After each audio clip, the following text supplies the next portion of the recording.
balik lagi ke diri sendiri. Aku selalu bilang kayak your values depend on how you value yourself gitu kan.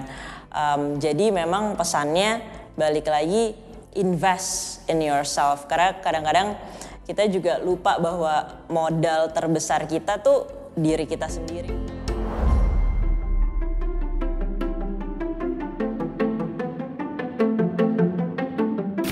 Halo, nama saya Alamanda Shantika, saya CEO dari Binar Academy.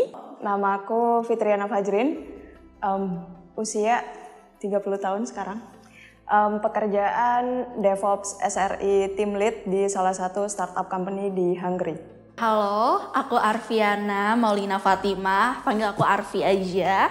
Aku usia 18 tahun dan saat ini semester 2 di salah satu perguruan tinggi. Namaku adalah Dita, aku adalah co-founder dan Chief Business Development of Binar Academy. Jadi nama panjang aku Oristania Wayuna Basya, biasanya aku dipanggil Nasya. Sekarang aku umur 23 tahun, pekerjaan aku sekarang sebagai software engineer atau programmer di salah satu startup di Indonesia. Dan sambil menjalani S2 juga di bidang IT juga di Universitas Indonesia.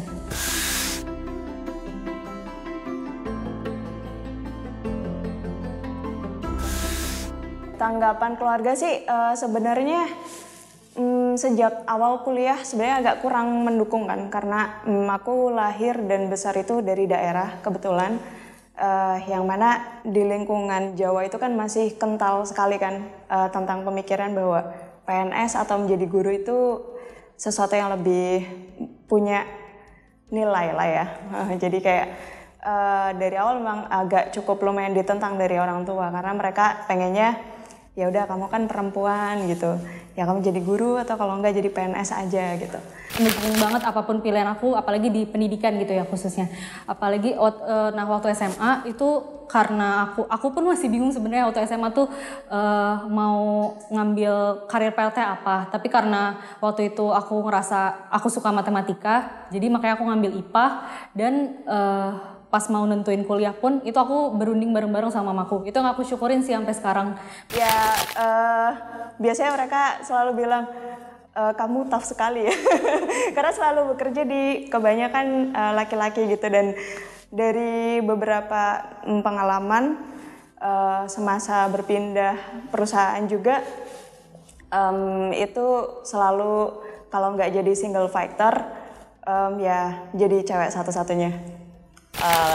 Again, orang tuaku sangat suportif, jadi kembali lagi mengenai lingkungan yang suportif itu akhirnya aku bisa mengeksplor apapun yang aku mau. Keluarga sih yang paling menentang gitu ya, atau kayak questioning my decisions lah at least gitu.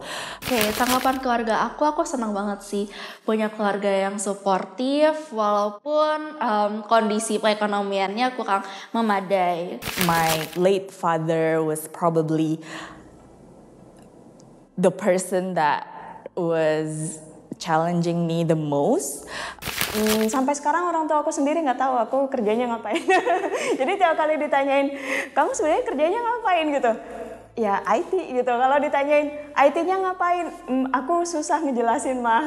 Kadang-kadang mamaku masih punya mindset untuk kayak, oh kalau berkarir tuh di tempat yang stabil aja lah gitu ya, nggak usah take too much risk gitu. Tapi akhirnya dengan aku membuktikan banyak hal, akhirnya mamaku ikut percaya juga. Pastinya perdebatan itu masih ada. I had to give up a well-paying job. Jujur aja, I took a pay cut for a company that nobody has ever heard of. Obviously, it was a startup. Bekerja cuman 5 orang waktu itu ya, the founding partners. So it was very hard karena they lack confidence that I would succeed.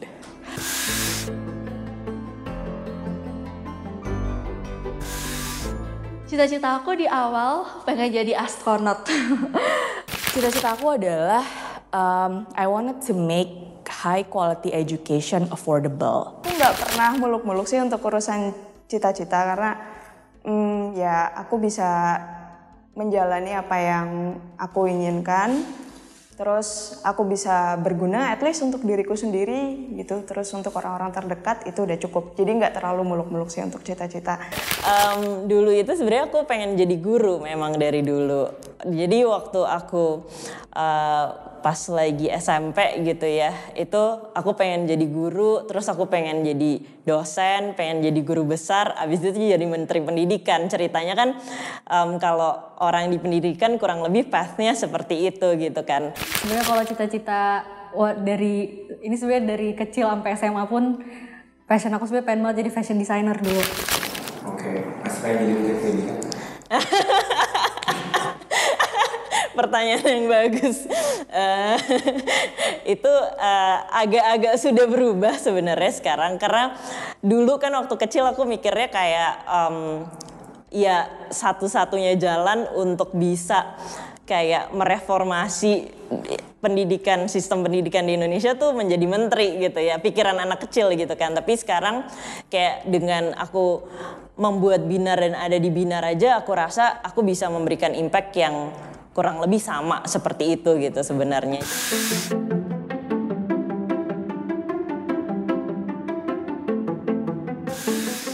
Karena awalnya memang nentang banget kan, karena kayak pengennya ya kalau nggak jadi guru jadi PNS gitu. Kenapa sih kok cewek harus aneh-aneh kayak gitu? Terus kalau lihat laptop gitu layarnya cuma hitam putih aja. Stigma itu tuh aku sama sekali nggak pernah ngerasain gitu ya. Aku nggak pernah ngerasain kayak, oh kamu wanita sehingga kayak karir kamu nggak bisa naik nih di dunia teknologi gitu. Jadi itu sama sekali aku nggak pernah dapatkan. I think the biggest stigma is that it's not going to last long. And that's true, 90% of startups fail in the world, right? Iya, sebenarnya untuk di keluarga itu cukup awam sih untuk di keluarga aku. Kalau mereka nanya pekerjaanku apa, aku ceritain, tapi mungkin mereka kayak belum pernah familiar, mungkin akhirnya jadi kayak mungkin kurang tahu apa mungkin struggleku di belakang atau apa gini. Apalagi untuk gender itu juga sebenarnya karena aku sebenarnya suka tertekan dan insecure dengan lingkungan sekitar, itu sangat berat buat aku untuk berjuang di tengah-tengah cowok ya apalagi. Soalnya sekarang pun dari beberapa intern sebelumnya aku magang terus kerja itu aku keseringan selalu cewek sendiri di tim aku. I'm married. I've been married for 2 years, almost 3 years now. I don't have a baby yet. And that was an expectation from my family, obviously.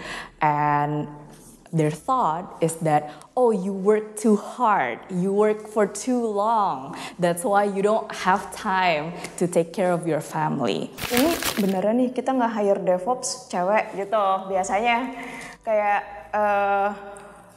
pas waktu awal join ke perusahaan yang sekarang juga ditanyain kan sama CEO-nya, Fajrin beneran gak apa-apa nih soalnya temennya cowok semua gitu.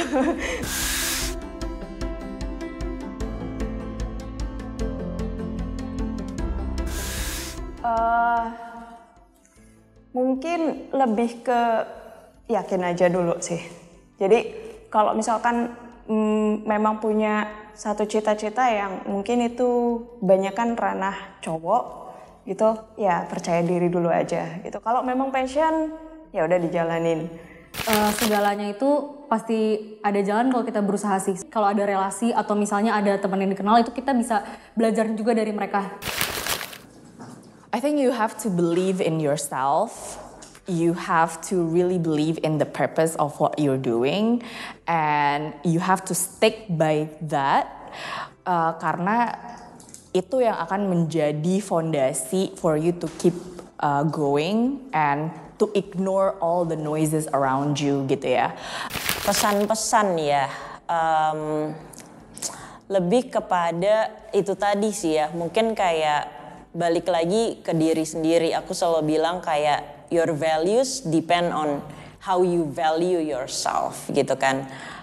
Jadi memang pesannya balik lagi invest in yourself, karena kadang-kadang kita juga lupa bahwa modal terbesar kita tuh diri kita sendiri. Karena aku ngerasain sendiri waktu almarhum papaku kena stroke yang kedua, dan akhirnya kayak kita benar-benar nggak punya apa-apa gitu ya.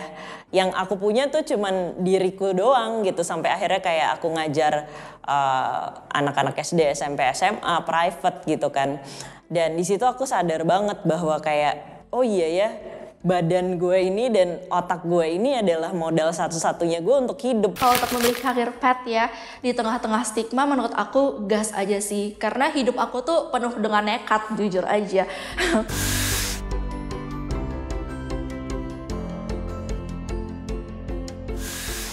Iya, terima kasih untuk diriku sendiri untuk yang pertama mungkin tidak pernah berpikir untuk berhenti ya, terutama di perjuangan ini gitu ya. Karena again memang menjadi founder itu kadang-kadang mau curhat ke siapa bingung gitu kan ya. Jadi memang itu yang pertama gitu ya. Dan mungkin yang kedua, terima kasih juga untuk tidak pernah tidak pernah merasa bahwa aku pengen menjadi seseorang. Menurut aku terima kasih udah nggak menyerah, terima kasih untuk selalu berusaha, dan terima kasih untuk nggak terpengaruh dengan apapun yang terjadi di sekitar aku. Terima kasih karena nggak pernah berhenti berjuang. Karena sejujurnya aku kuliah juga telat. Dulu itu pengen masuk kuliah itu di bidang statistika. Terus kebetulan nggak lolos, dan kebetulan juga orang tua itu memang aku tumbuh besar itu dari orang tua yang nggak mampu. Jadi dari awal memang mamah itu ya selalu bilang bahwa kamu pengen kuliah, ya kamu biaya sendiri gitu, karena kita makan aja udah beruntung gitu. Thank you for choosing the path less traveled, because if I choose the mainstream path, I wouldn't know how it feels to change someone's life. Aku kuliah itu telat karena sempat kerja dulu, kerja jadi kasir Indomart. Terus pernah jadi tukang fotokopian juga.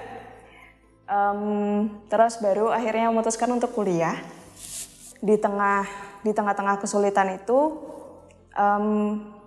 aku nggak pernah berhenti untuk meyakinkan diri sendiri bahwa ya suatu saat pasti akan ada satu titik terang. Are you proud of yourself? I'm proud of myself.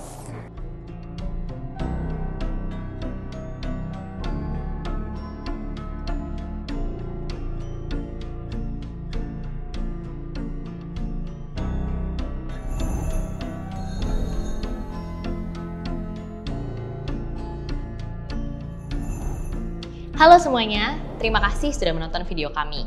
Jangan lupa like, komen, dan share video ini. Subscribe juga kanal kami dan nyalakan notifikasinya untuk tahu video terbaru dari Menjadi Manusia.